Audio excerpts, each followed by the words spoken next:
So today is my very first episode, I suppose, of Tales from the Thrift, where I will share some of my thrift stories, my experiences, tell a little bit about how just yeah, some of my thrift experiences. So let me tell you, I am from a bargain hunting family. I remember my grandmother finding deals in the newspaper and sales ad, and we go grocery shopping. And one of my earliest memories is I'm from Florida, and there was a store called Daylight, and Daylight would have their canned vegetables for 10 cents a can.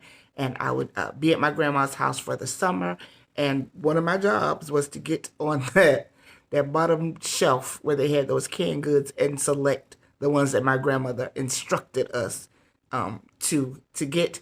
And when we got home, she had a cabinet, and I'd have to put the canned goods in the cabinet in with like so all the corn on the corn shelf, all the green beans on the green bean shelf, with the labels facing forward. And today I do the same thing.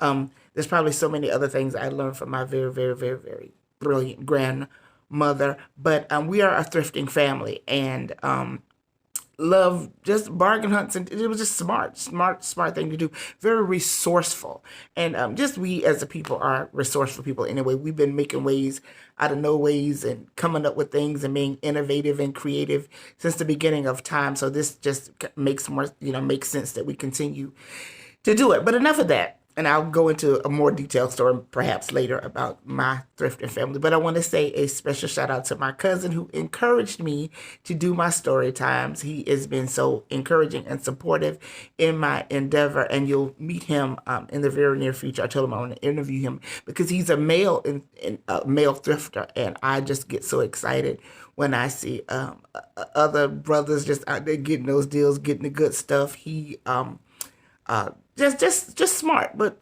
my family is pretty smart. So shout out to my family with smart selves. But anyway, so my first tale from the thrift is so my mother, Gloria, who has passed on but is absolutely the most brilliant person I know, the most talented.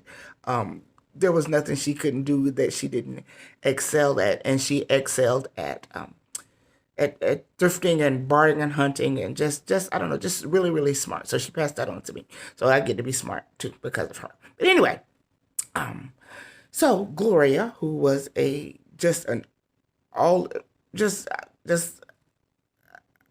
a renaissance woman in a lot of ways. But we go shopping in downtown city where I'm from, and we'd go shopping, and we go to all the conventional stores, the First Goods and the McCohen's and the J.C. Penney's and the Sears, and those were the stores that we'd shop at in downtown Jacksonville, where I'm from.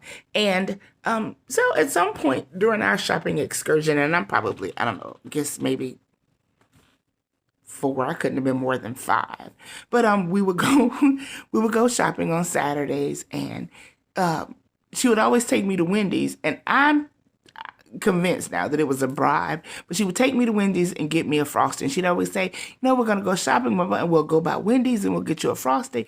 But because I've always been a smart child, realized that there was something to that frosty because on the way back walking up the street, there was a little thrift store, and it was the Junior League thrift store. And I noticed that every time we went to go get that darn frosty, we had to pop into this little spot. So one day we're we're walking along, and I realized that this is where now we're headed. I got a belly full of frosty, a belly full of frosty, and now I kind of want to go home and play with my toys or whatever it is that she bought. But I know we got to pop into this place. So I turned to my mother, and this was the 70s, and I was an only child. And I look up at my dear, beautiful mother, and I say, Mom, why do we have to go to the poor store?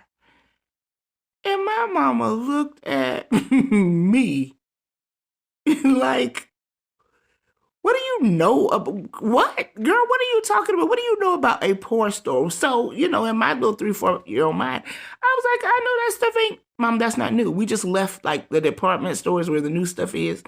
This stuff isn't new.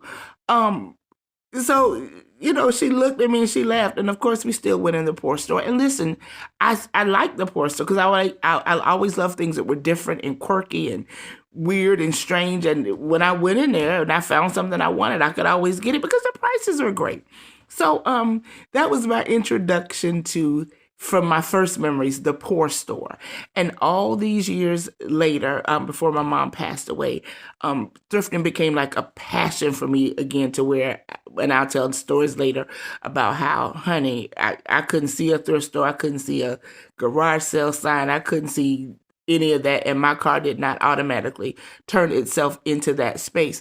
So all those years later, I'm riding in the car with my mom, and I see a sign or a thrift store or something, and I turn in there. It wasn't even a discussion, and she was like, look who can't stay out of the poor store. So, thank you, Mom. Thank you, Grandma. Thank you, ancestors. Thank you, God. Thank you, for having the wisdom and passing it on to me. And I would love to hear about your first thrift experiences, how you got introduced to thrifting, the origins of your thrift experiences. I love to hear them. I love to share them. And I wonder, how often do you all go to the poor store? Because, child, the poor store has it for you. Anyway, talk to you later on my next Tales from the Thrift.